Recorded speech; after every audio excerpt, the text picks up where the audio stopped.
أعوذ بالله من الشيطان الرجيم.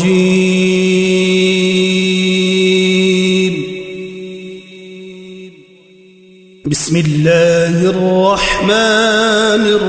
الرحيم.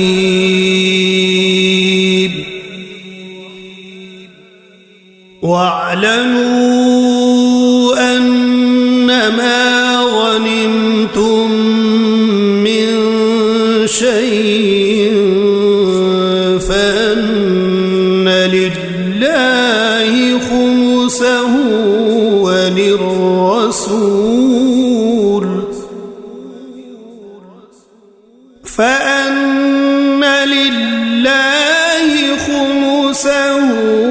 وللرسول ولذي القربى واليتامى والمساكين وابن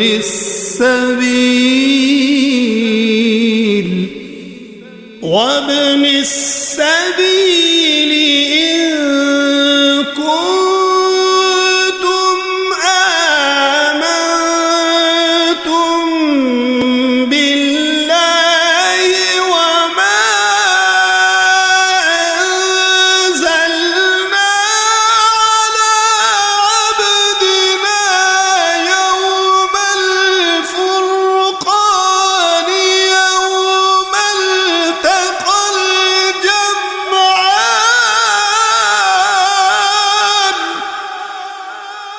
والله على كل شيء قدير. إذ أنتم بالعدوة الدنيا وهم بالعدوة القصوى والركب أسفل منكم ولو تواعدتم لاختلفتم في الميعاد ولكن ليقضي الله أمرا كان مفعولا ليهلك من هلك عن بينة ويحيى من حي عن بينة وإن الله لسميع عليم.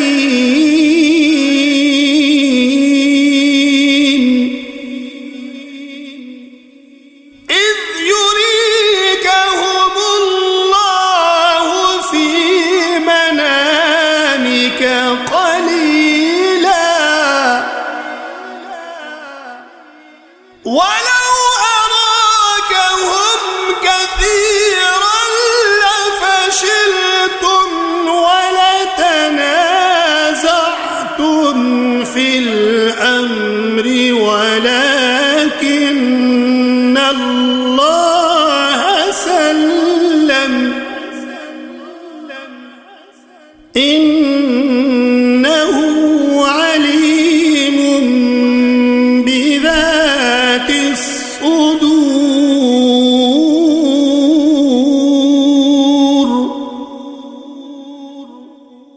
وإن يريكموهم إذ التقيتم في أعينكم قليلا ويقللكم في أعينهم ليقضي الله أمرا كان مفعولا وإلى الله ترجع الأمور.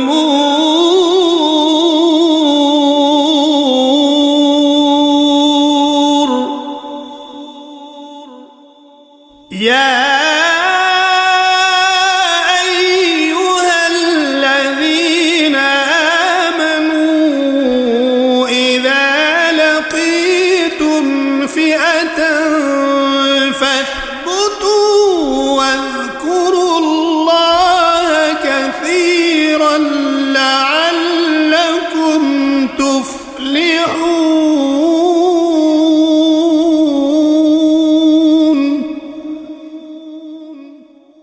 وأطيعوا الله ورسوله ولا تنازعوا فتفشلوا وتذهب ريحكم واصبروا إن الله مع الصابرين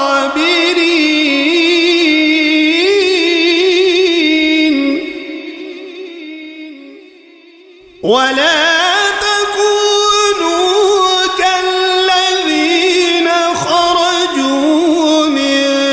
ديارهم بطرا ورئاء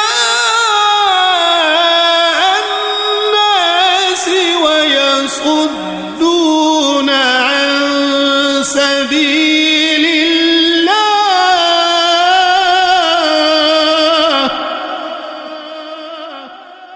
والله بما يعملون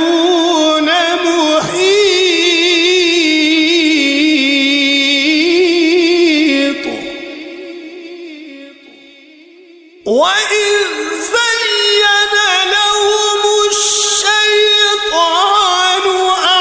أعمالهم وقال لا غالب لكم اليوم من الناس وإني جار لكم فلما تراءت الفئتان نكص على عقبيه وقال إني بريء منكم إني أرى ما لا ترون إني أخاف الله والله شديد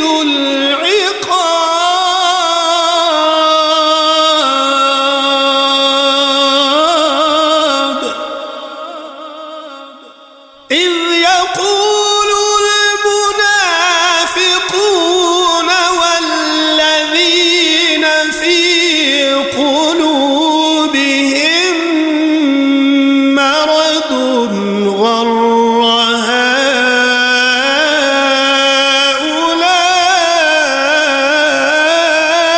هؤلاء دينهم ومن يتوكل على الله فإن الله عزيز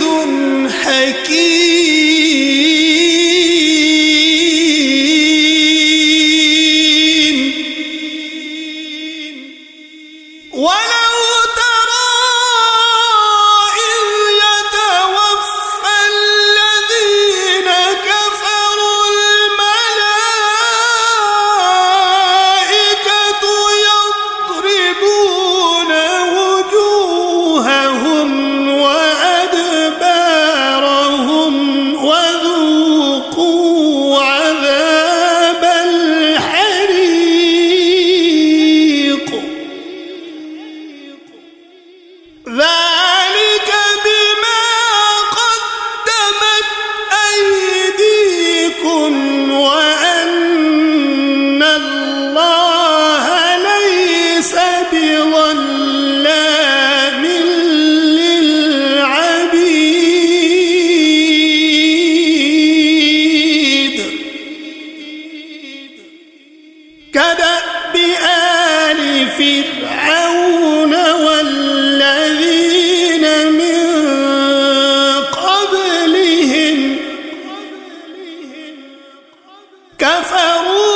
أنعمها على قوم حتى يغيروا ما بأنفسهم وأن الله سميع عليم.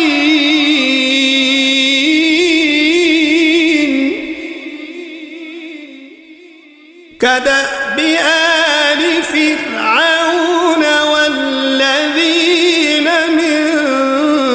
قبلهم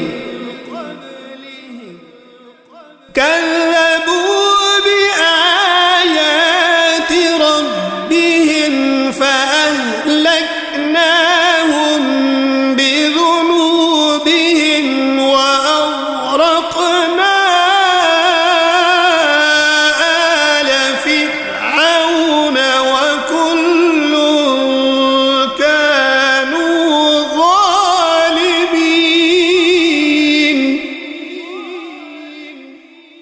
إن شر الدواب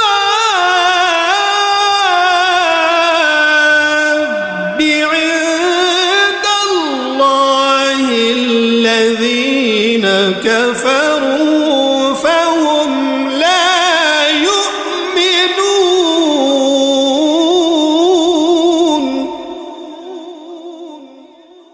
الذين عاهدت منهم ثم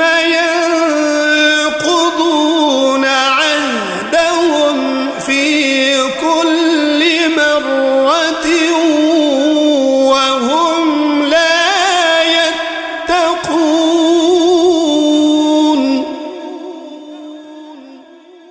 فإما تثقفنهم في الحرب فشرد بهم من خلفهم لعلهم يذكرون.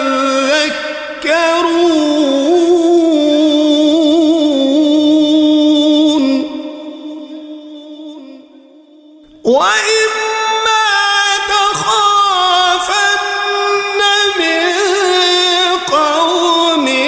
خيانة فانبذ إليهم على سواء.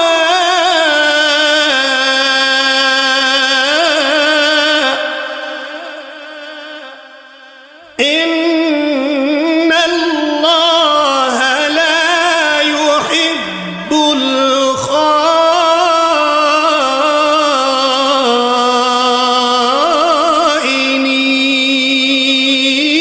الخائنين. ولا يحسبن الذين كفروا سبقوا إنهم لا يعجزون.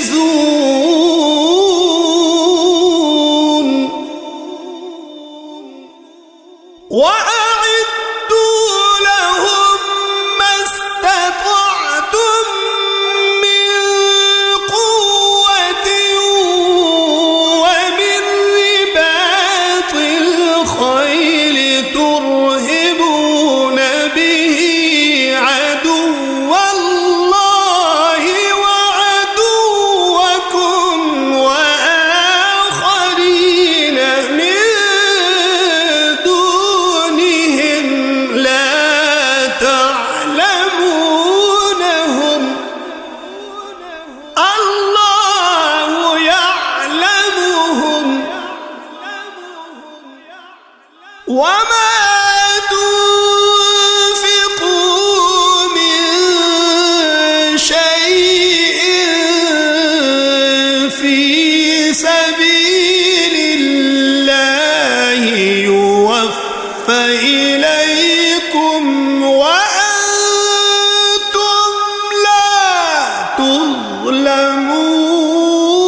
إنه هو السميع العليم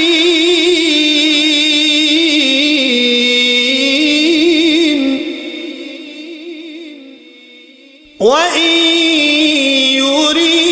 يريدوا أن يخدعوك فإن حسبك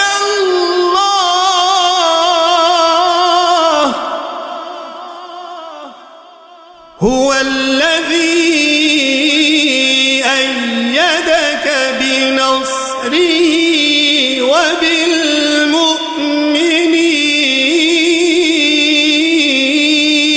وبالمؤمنين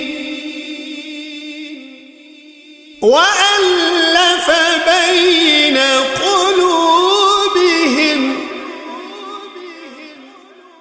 لو أنفقت ما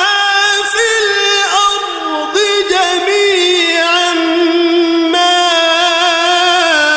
ألفت بين قلوبهم ولكن الله ألف بينهم إنه عزيز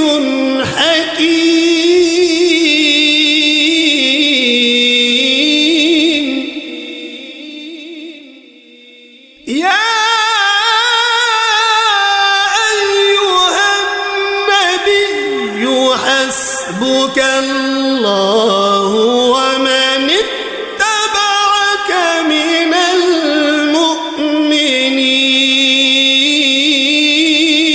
المؤمنين يا أيها النبي حرض المؤمنين على القتال إن يكن منكم 20 صابرون يغلبوا 200 وإن يكن منكم 100 يغلبوا 1000 من الذين كفروا بأنهم قوم لا يفقهون الآن خفف الله عنكم وعلم أن فيكم ضعفا فإن يكن منكم 100 صابرة يغلبوا 200 وإن يكن منكم 1000 يغلبوا 2000 بإذن الله والله مع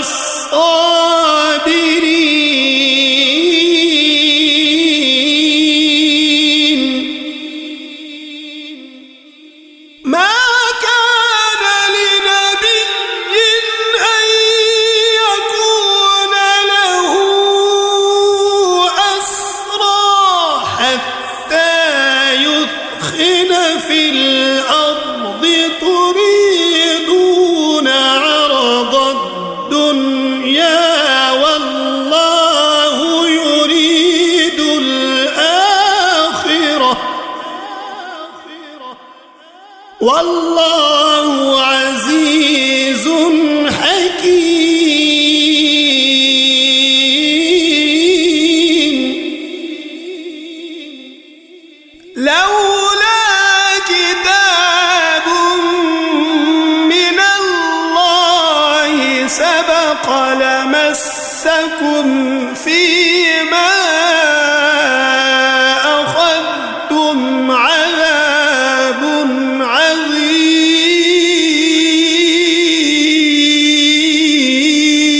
عظيم فكلوا مما غنمتم حلالا طيبا واتقوا الله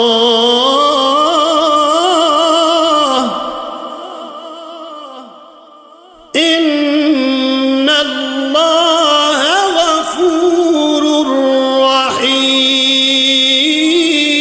رحيم يا أيها النبي قل لمن في أيديكم من الأسرى إن يعلم الله في قلوبكم خيرا يؤتكم خيرا مما أخذ منكم ويغفر لكم والله غفور رحيم وإن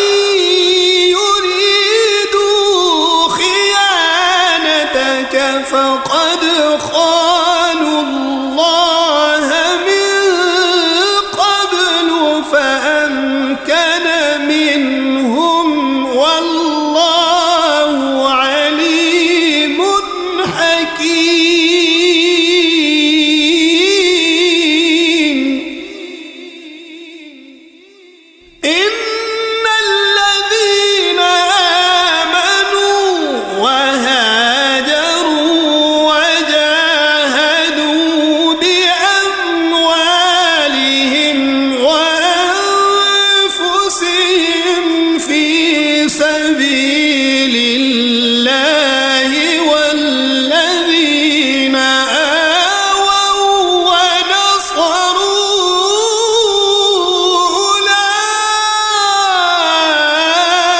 أولئك بعضهم أولياء بعض والذين آمنوا ولم يهاجروا ما لكم من ولايتهم من شيء حتى يهاجروا وإن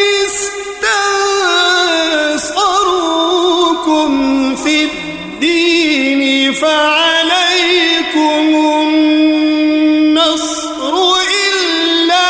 على قوم بينكم وبينهم ميثاق والله بما تعملون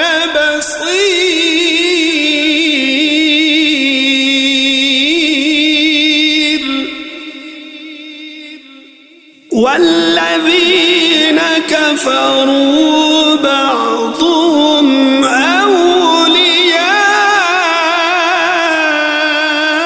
أولياء بعض إلا تفعلوا تكن فتنة في الأرض وفساد كبير والذين آمنوا وهاجروا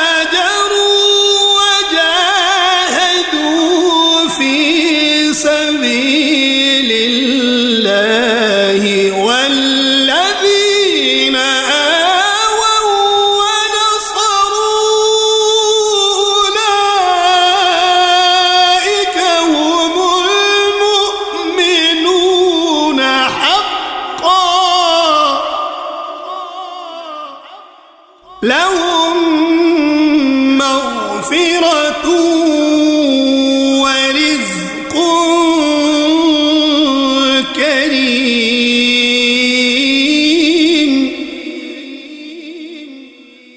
والذين آمنوا من بعد وهاجروا وجاهدوا معكم فأولئك منكم، وأولو الأرحام بعضهم أولى ببعض في كتاب الله،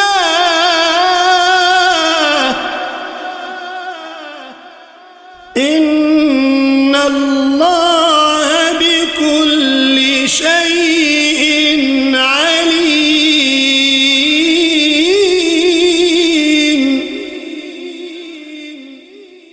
براءة من الله ورسوله إلى الذين عاهدتم من المشركين،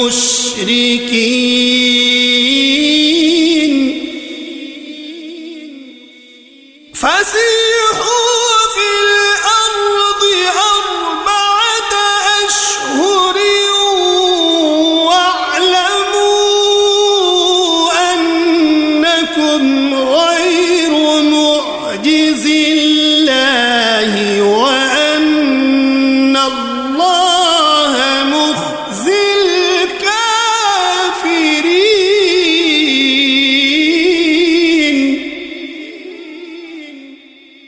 وأذان من الله ورسوله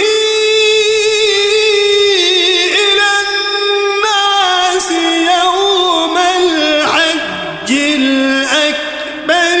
أن الله بريء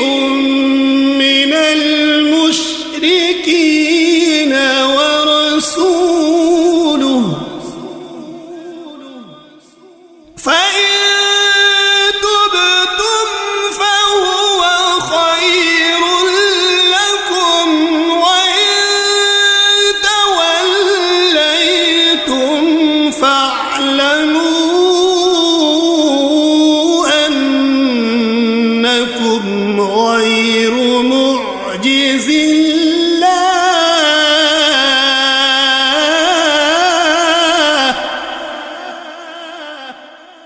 وبشر الذين كفروا بعذاب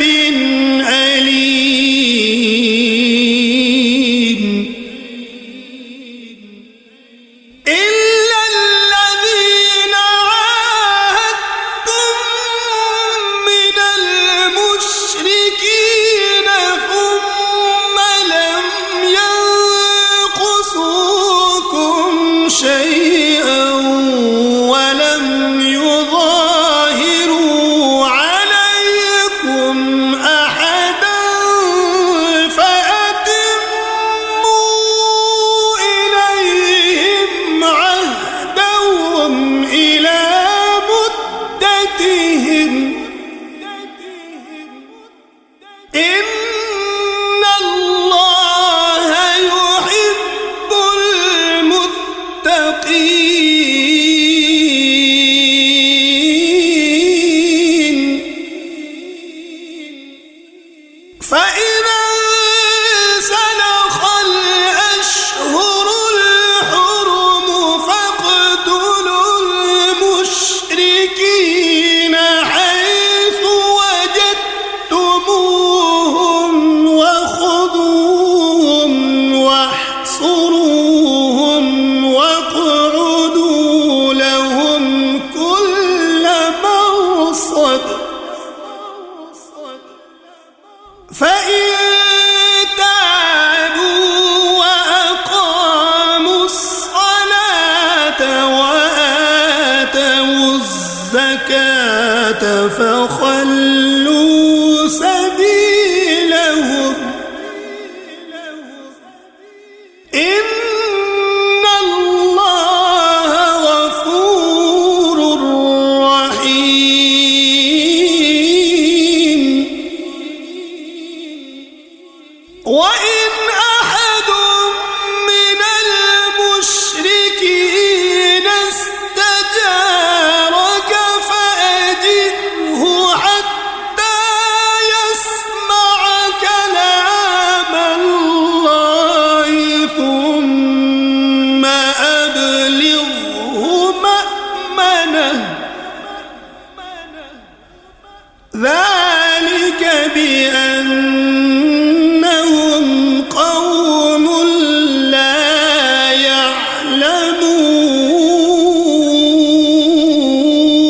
يعلمون كيف يكون للمشركين عهد عند الله وعند رسوله إلا الذين عاهدتم عند المسجد الحرام فما استقاموا لكم فاستقيموا لهم إن الله يحب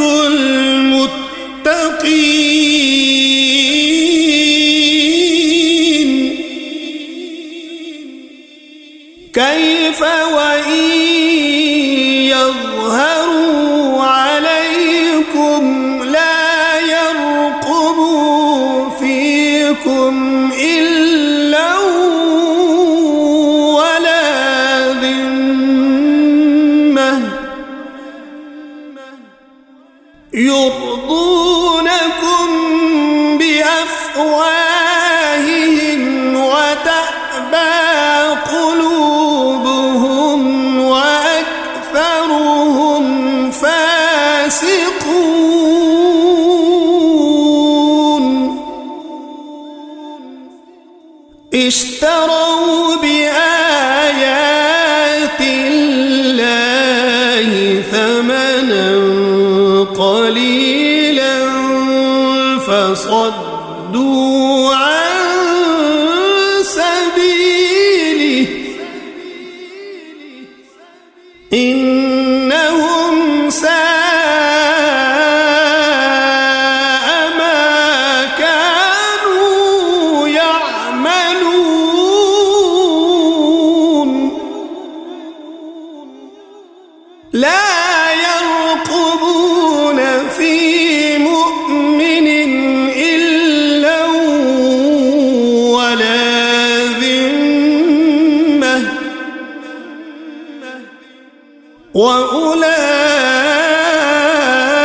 وأولئك هم المعتدون فإن تابوا وأقاموا الصلاة وآتوا الزكاة فإخوانكم في الدين ونفصل الآيات لقوم يعلمون وإن نكثوا أيمانهم من بعد عهدهم وطعنوا في دينكم فقاتلوا أئمة الكفر إنهم لا أيمان لهم لعلهم ينتهون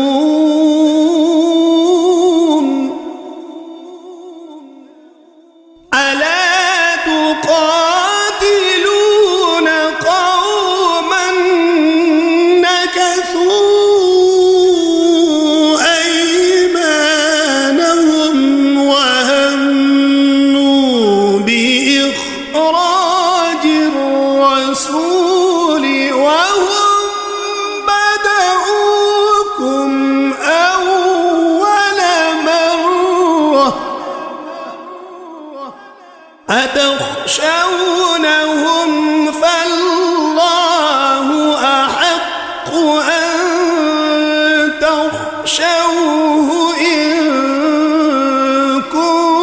كنتم مؤمنين قاتلوهم يعذبهم الله بأيديكم ويخزهم وينصركم عليهم ويشف صدور قوم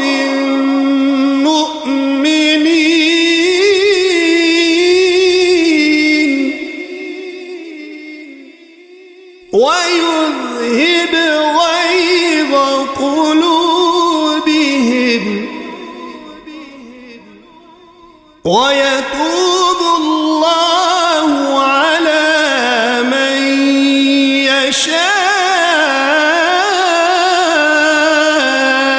يشاء والله عليم حكيم أم حسبتم أن تتركوا ولما يعلم الله الذين جاهدوا منكم ولم يتخذوا من دون الله ولا رسوله ولا المؤمنين وليجة والله خبير بما تعملون ما كان للمشركين أن يعمروا مساجد الله شاهدين على أنفسهم بالكفر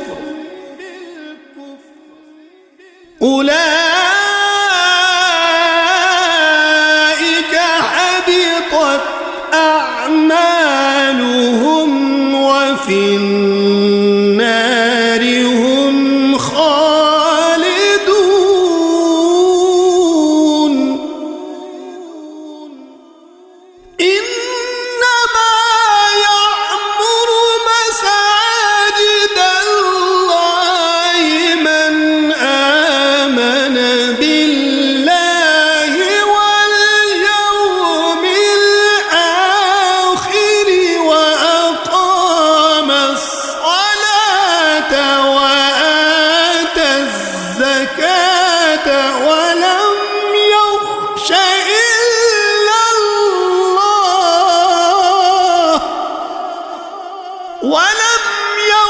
إلا الله فعسى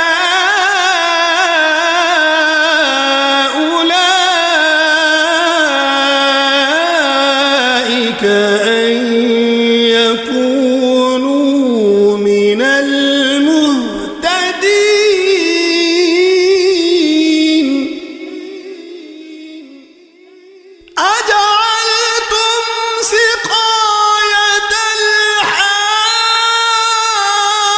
الحاج وعمارة المسجد الحرام كمن آمن بالله واليوم الآخر وجاهد في سبيل الله لا يستوون عند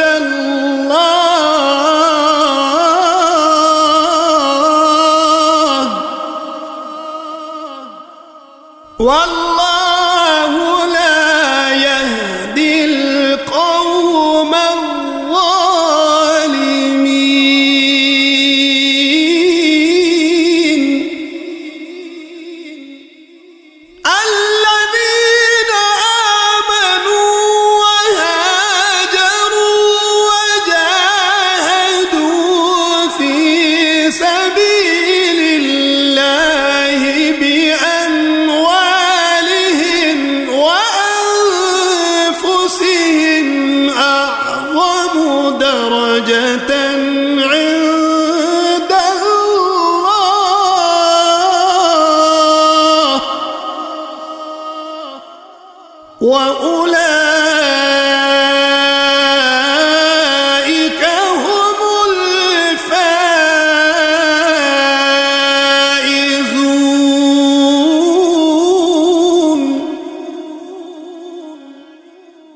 يبشرهم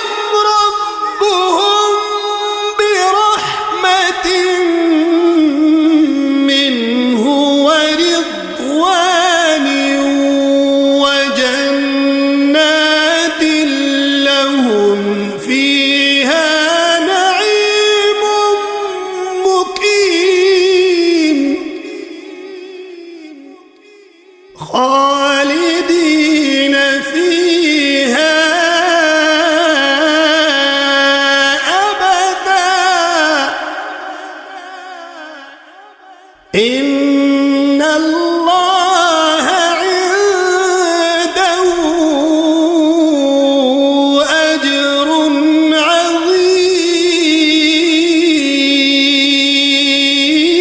عظيم يا أيها الذين آمنوا لا تتخذوا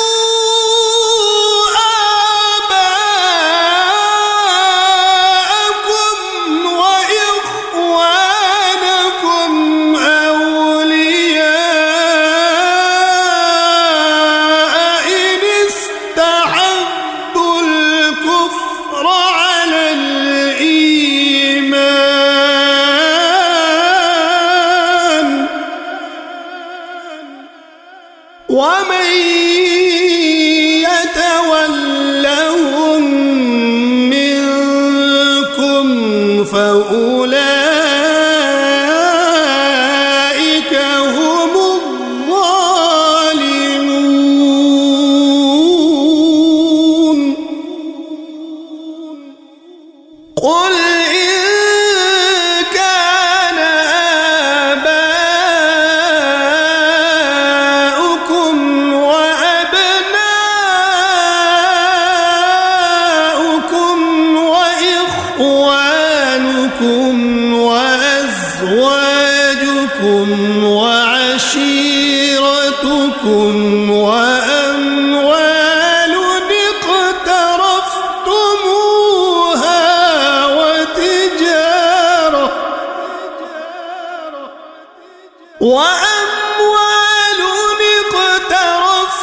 اقترفتموها وتجارة تخشون كسادها ومساكن ترضونها أحب إليكم من الله ورسوله ومساكن ترضونها أحب إليكم من الله ورسوله وجهاد في سبيله فتربصوا حتى يأتي الله بأمره والله لا يهدي القوم الفاسقين لقد نصركم الله في مواطن كثيرة ويوم حنين إذ أعجبتكم كثرتكم فلم تغن عنكم شيئا وضاقت عليكم الأرض بما رحبت ثم وليتم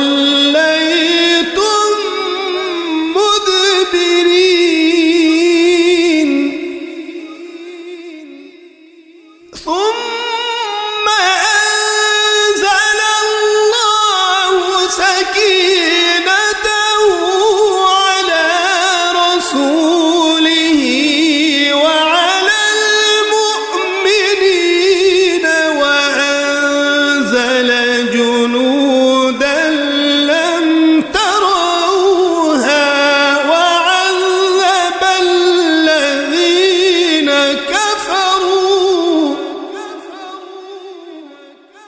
وذلك جزاء الكافرين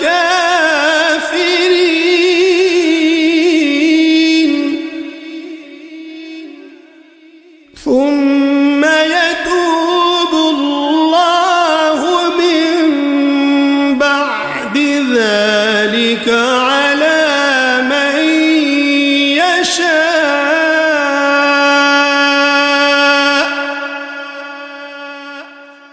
والله غفور رحيم.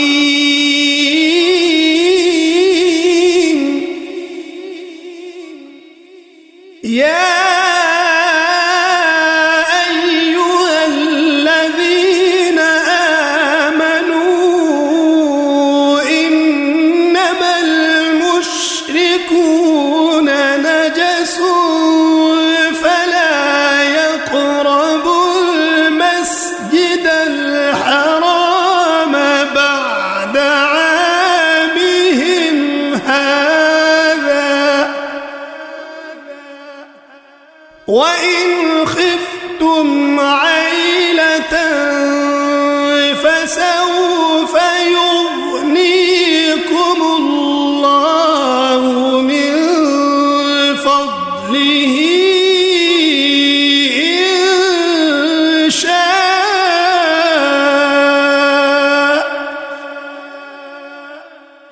إن الله عليم حكيم.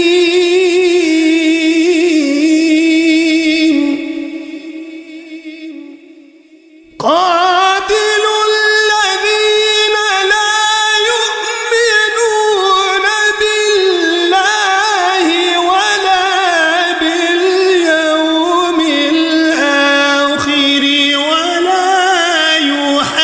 يحرمون ما حرم الله ورسوله ولا يدينون دين الحق من الذين أوتوا الكتاب ولا يدينون دين الحق من الذين أوتوا الكتاب حتى يعطوا الجزية عن يد وهم صاغرون.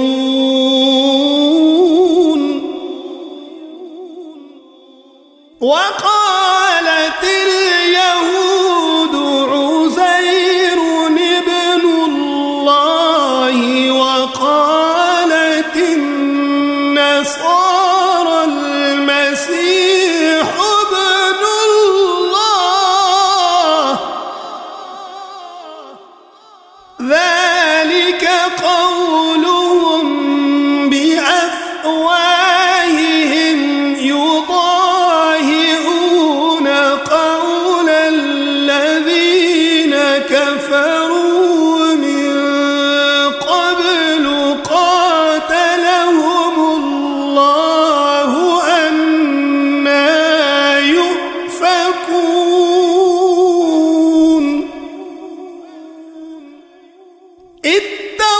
اتخذوا أحبارهم ورهبانهم أربابا من دون الله والمسيح ابن مريم وما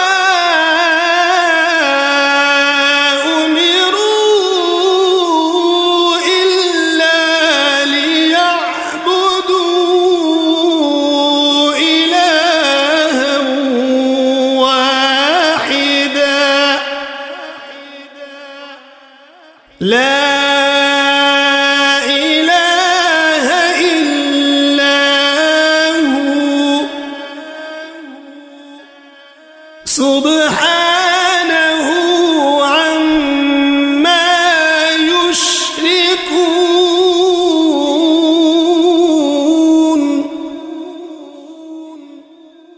يريدون أن يطفئوا نور الله بأفواههم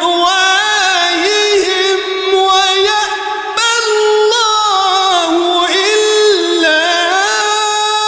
أن يتم نوره ولو كره الكافرون.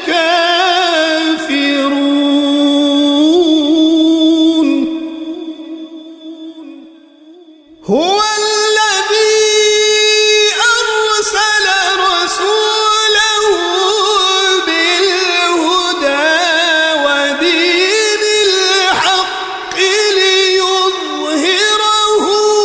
على الدين كله ولو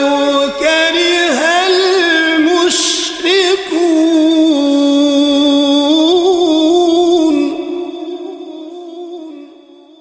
يا أيها الذين آمنوا إن كثيرا من الأحبار والرهبان ليأكلون أموال الناس بالباطل ويصدون عن سبيل الله والذين يكنزون الذهب والفضة ولا ينفقونها في سبيل الله فبشرهم بعذاب أليم. يوم يحمى عليها في نار جهنم فتكوى بها جباههم وجنوبهم وظهورهم. هذا ما كنزتم لأنفسكم فذوقوا ما كنتم تكنزون.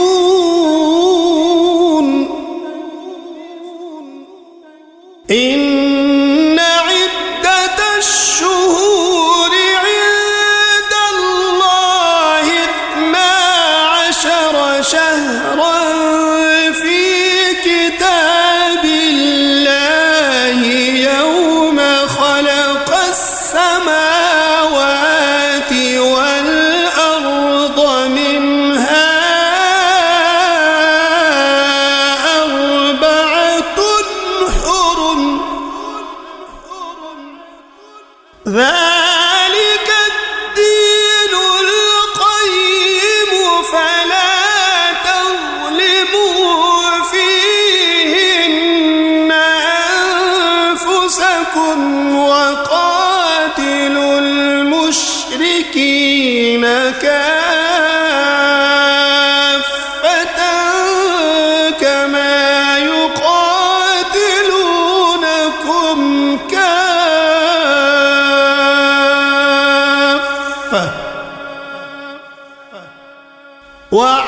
واعلموا أن الله مع المتقين.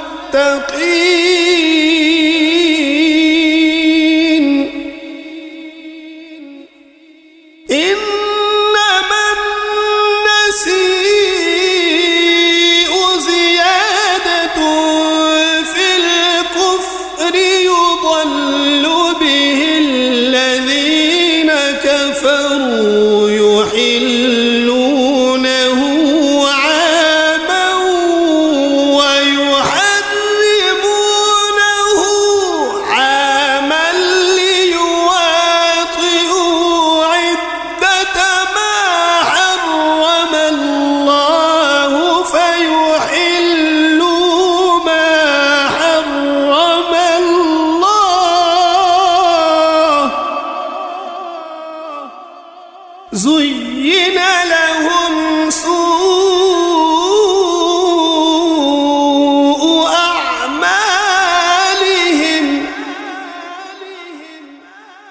والله لا يهدي القوم الكافرين.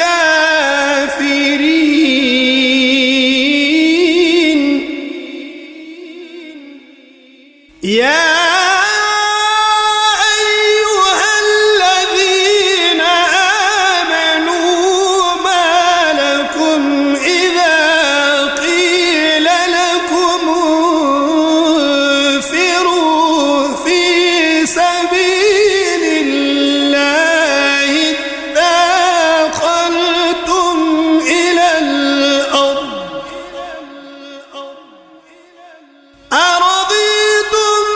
بالحياة الدنيا من الآخرة فما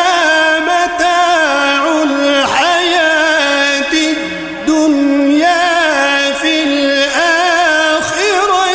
إلا قليل.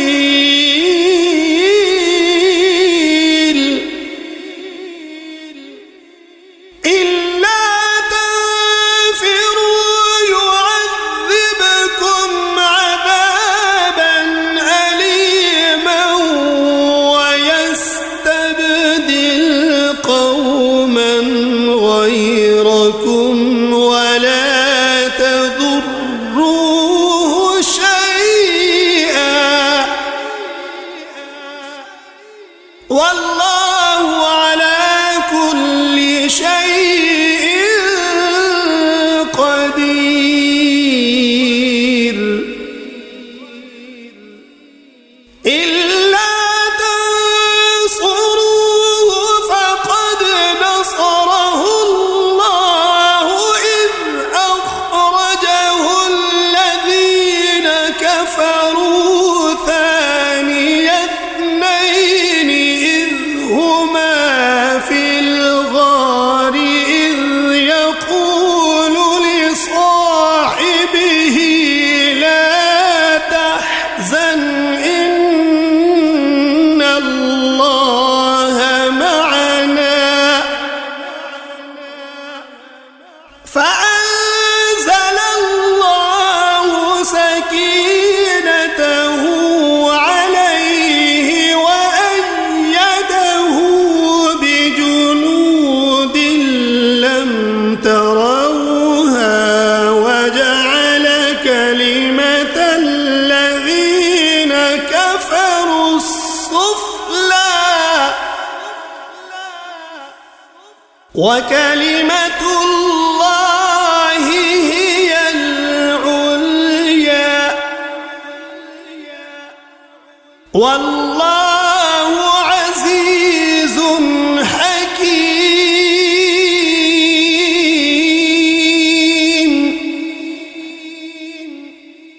انفروا خفافا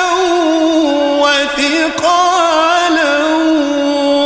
وجاهدوا بأموالكم وأنفسكم في سبيل الله ذلكم خير لكم إن كنتم تعلمون.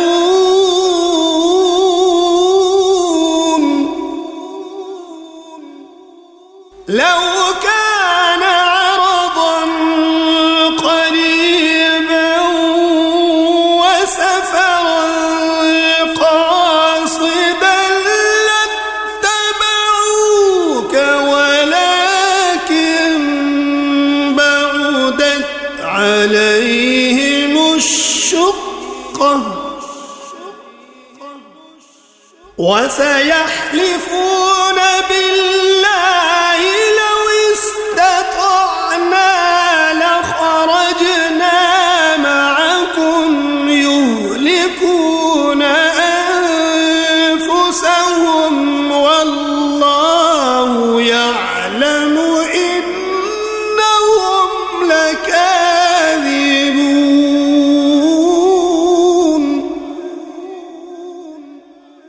عفى الله عنك لم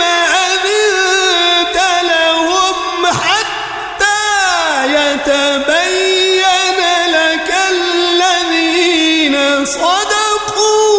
وتعلم الكاذبين.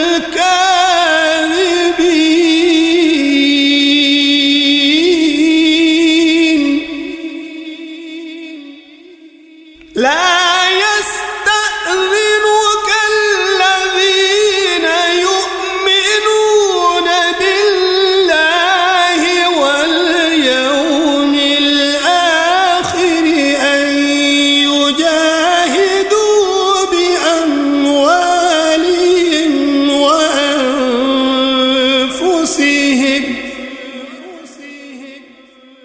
والله عليم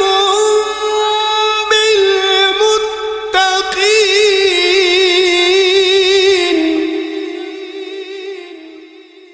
إنما يستأذنك الذين لا يؤمنون بالله واليوم الآخر وارتابت قلوبهم فهم في ريبهم يترددون.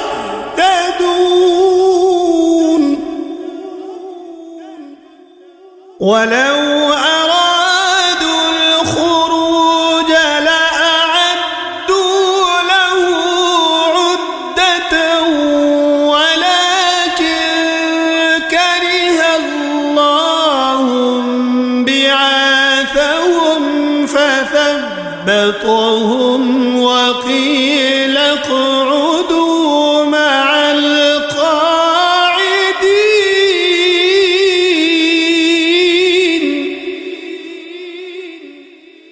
لو خرجوا فيكم ما زادوكم إلا خبالا ولأوضعوا خلالكم يبغونكم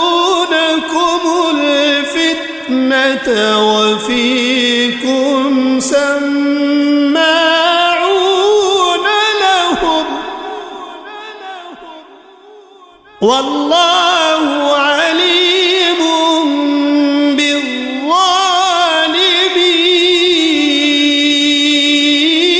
بالظالمين. لقد ابتغوا الفتنة من قبل وقلبوا لك الأمور حتى جاء الحق وظهر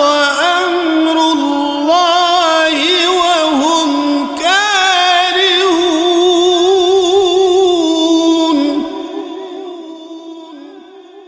ومنهم من يقول ائذن لي ولا تفتني،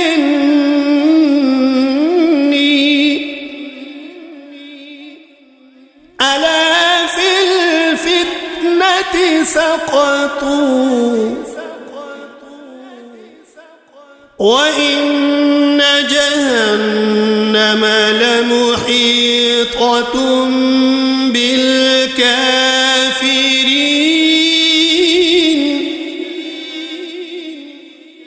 إن تصبك حسنة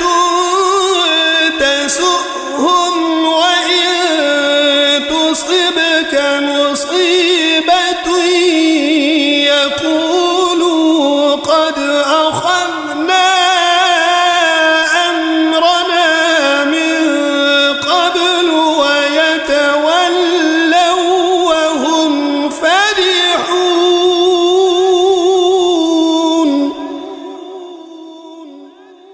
قل لن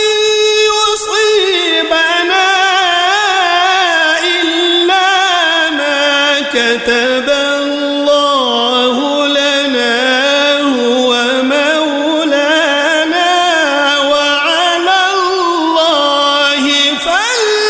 فليتوكل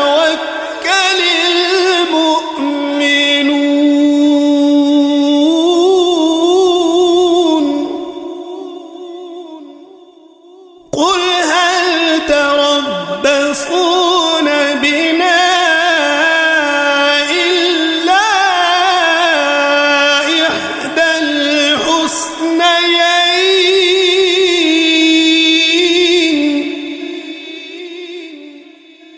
ونحن نتربص بكم أن يصيبكم الله بعذاب من عنده أو بأيدينا فتربصوا إنا معكم متربصون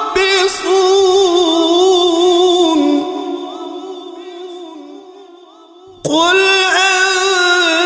أنفقوا طوعا أو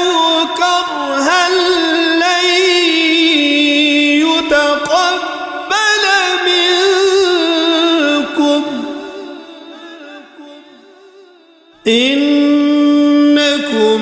كنتم قوما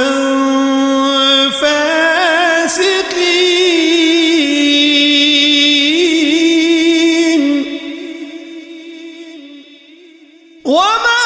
منعهم أن تقبل منهم نفقاتهم إلا أنهم كفروا بالله وبرسوله ولا يأتون الصلاة إلا وهم كسالى ولا ينفقون إلا وهم كارهون فلا تعجبك أموالهم ولا أولادهم إنما يريد الله ليعذبهم بها في الحياة الدنيا وتزهق أنفسهم وهم كافرون ويحلفون بالله إنهم لمنكم وما هم منكم ولكنهم قوم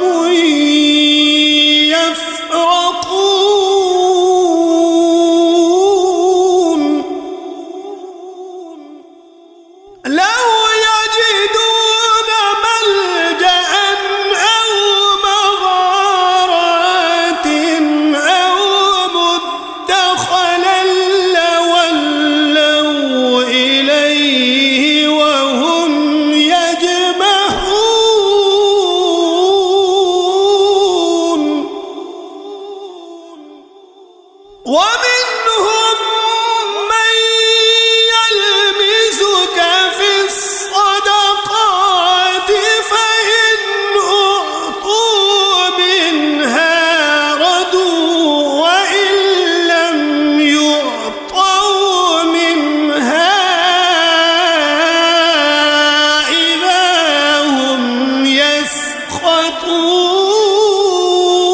يسخطون ولو أنهم رضوا ما آتاهم الله ورسوله وقالوا حسبنا الله سيؤتينا الله من فضله ورسوله إنا إلى الله راغبون إنما الصدقات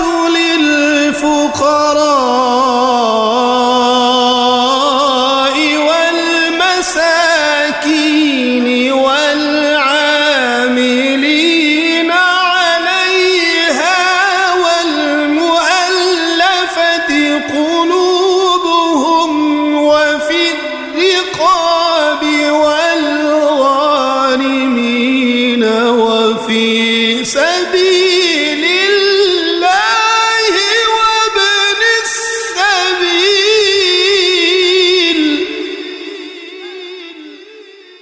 فريضة من الله والله عليم حكيم ومنهم الذين يؤذون النبي ويقولون هو أذن قل أذن خير لكم يؤمن بالله ويؤمن للمؤمنين ورحمة للذين آمنوا منكم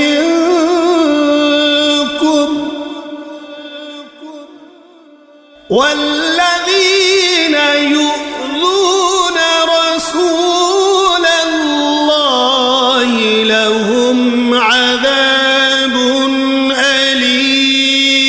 أليم يحلفون بالله لكم ليرضوكم والله ورسوله أحق أن يرضوه إن كانوا مؤمنين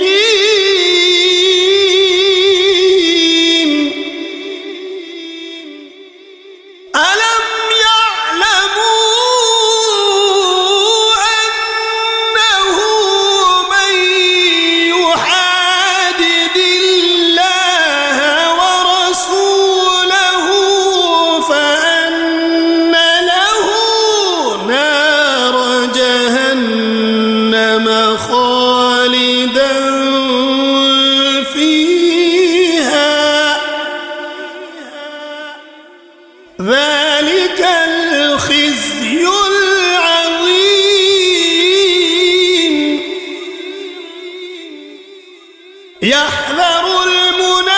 المنافقون أن تنزل عليهم سورة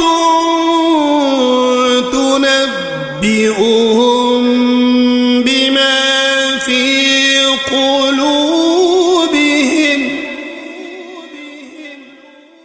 قل استهزئوا إن الله مخرج ما تحذرون ولئن سألتهم ليقولن إنما كنا نخوض ونلعب قل أبالله وآياته ورسوله كنتم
نسوا الله فنسيهم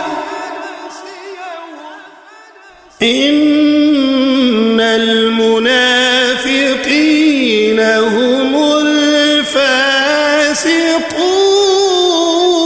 الفاسقون وعد الله المنافقين والمنافقات والكفار نار جهنم خالدين فيها هي حسبهم ولعنهم الله ولهم عذاب مقيم كالذين من قبلكم كانوا أشد منكم قوة وأكثر أموالا وأولادا فاستمتعوا بخلاقهم فاستمتعتم بخلاقكم كما استمتع الذين من قبلكم بخلاقهم وخضتم كالذي خاضوا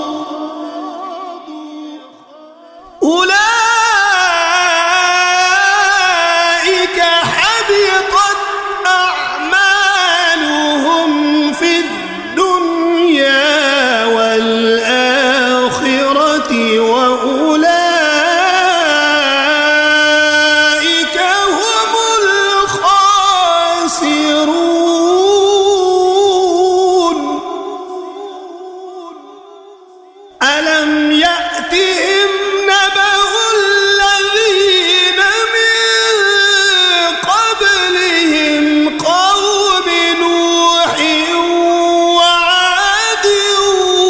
وثمود وقوم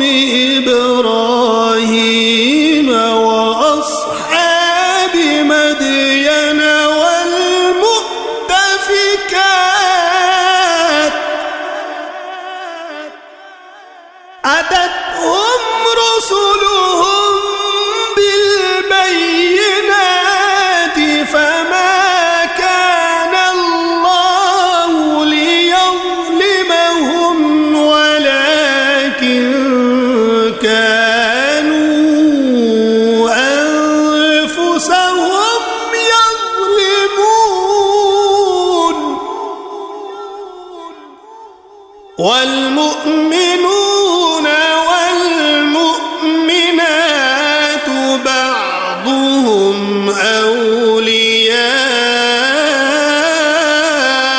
أولياء بعض يأمرون بالمعروف وينهون عن المنكر ويقيمون الصلاة ويؤتون الزكاة ويطيعون الله ورسوله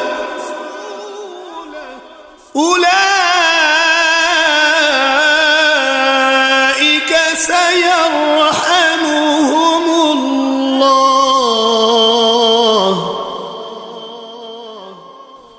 إن الله عزيز حكيم وعد الله المؤمنين والمؤمنات جنات تجري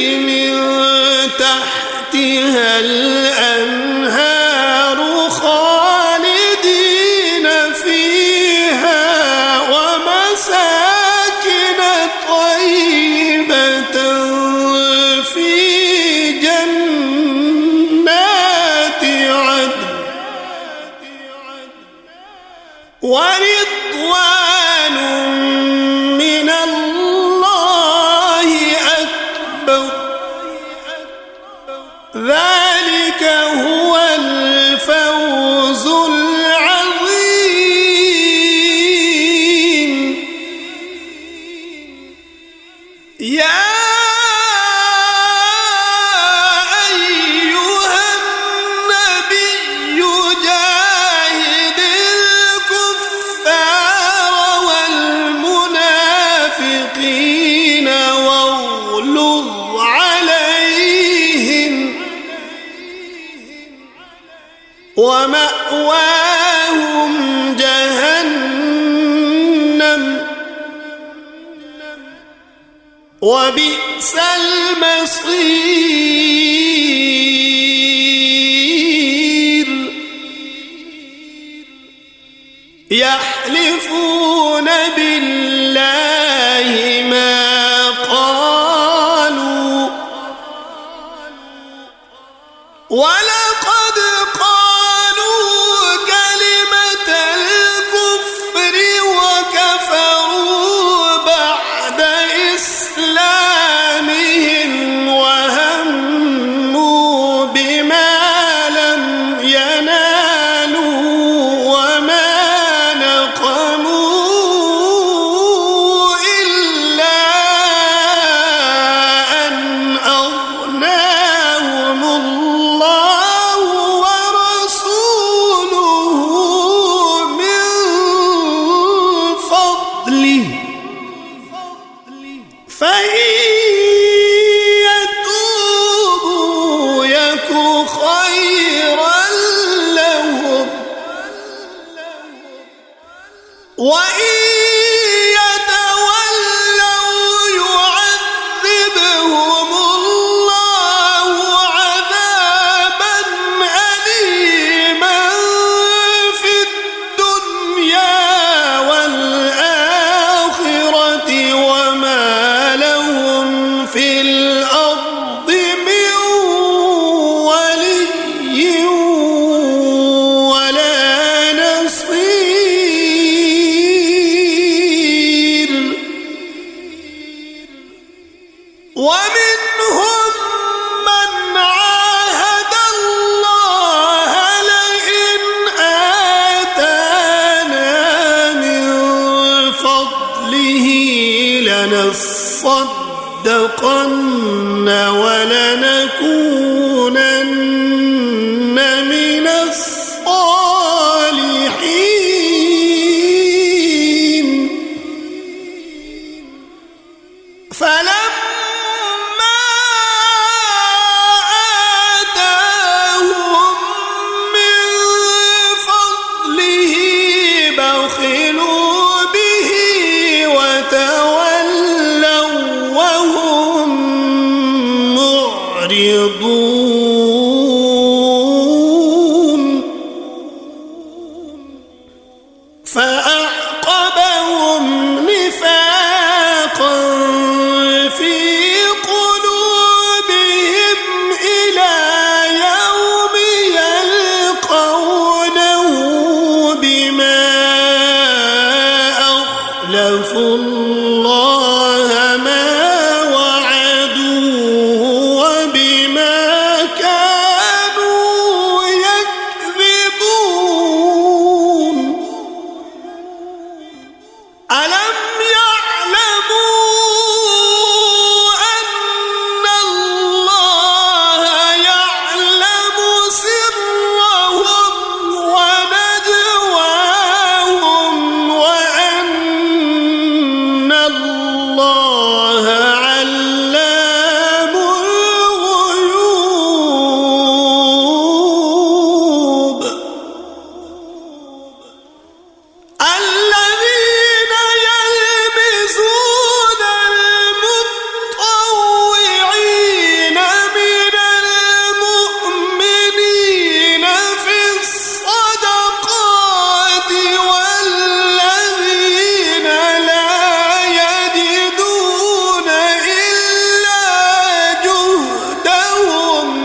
ذلك بأنهم كفروا بالله ورسوله والله لا يهدي القوم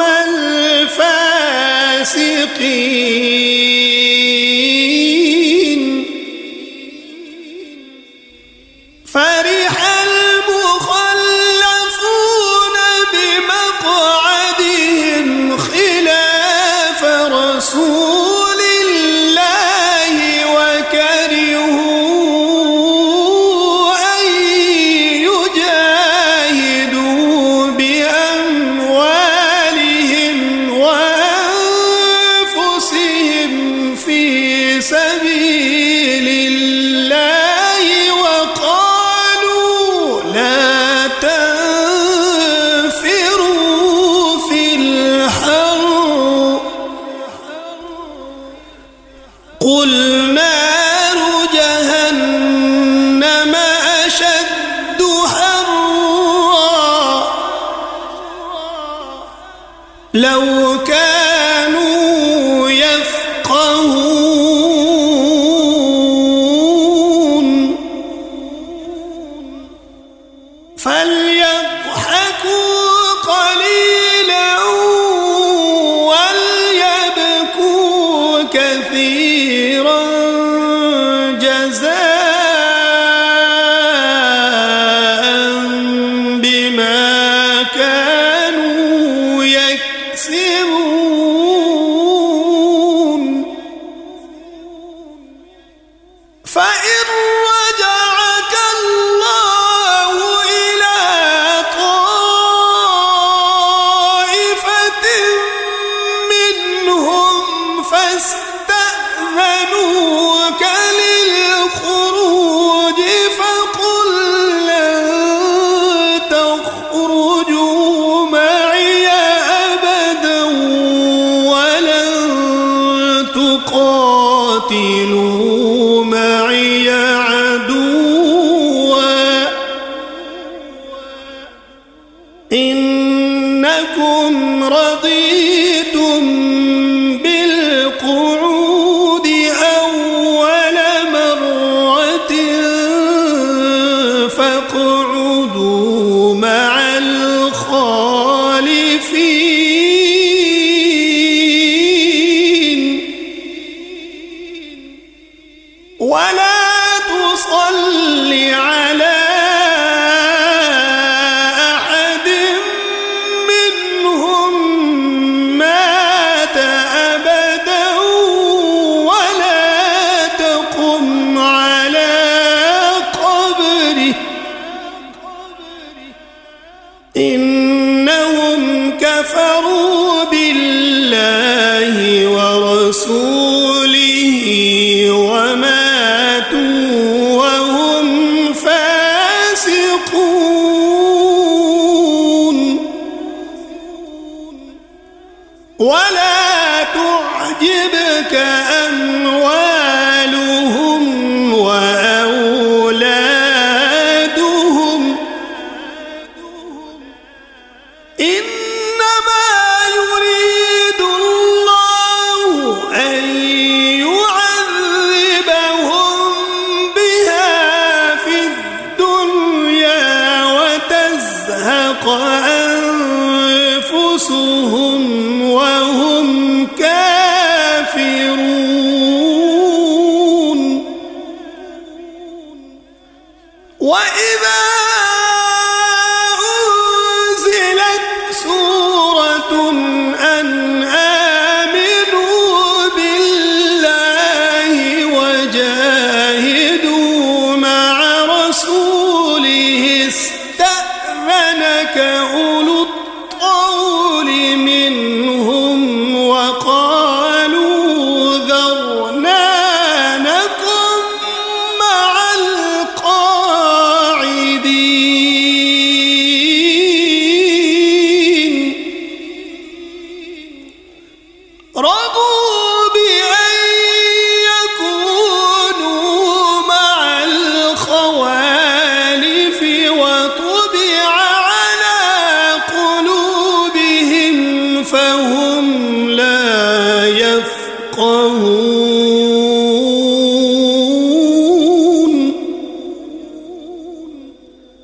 لكن الرسول والذين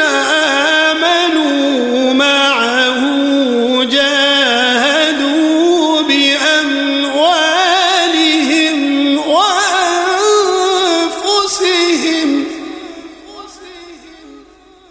وأولئك لهم الخيرات وأولئك هم المفلحون. أعد الله لهم جنات تجري من تحتها الأنهار خالدين فيها، ذلك الفوز العظيم.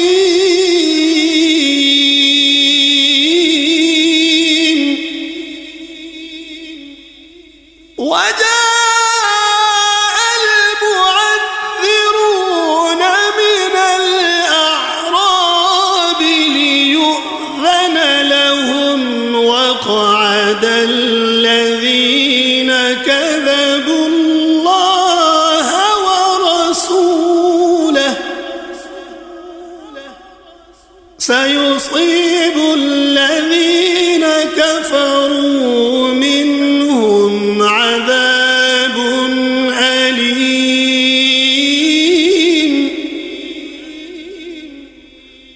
ليس على الضعفاء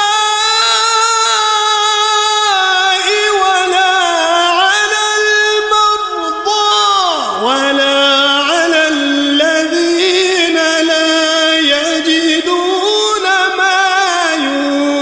ينفقون حرج إذا نصحوا لله ورسوله،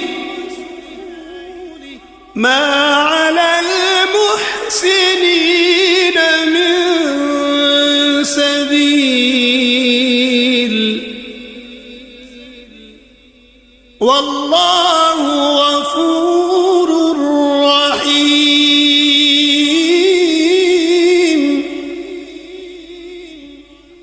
ولا على الذين إذا ما أتوك لتحملهم قلت لا أجد ما أحملكم عليه تولوا وأعينهم تفيض من الدمع حزنا ألا يجدوا ما ينفقون.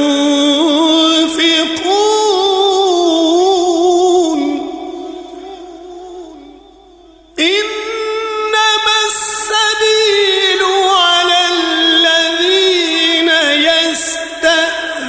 يستأذنونك وهم أغنياء،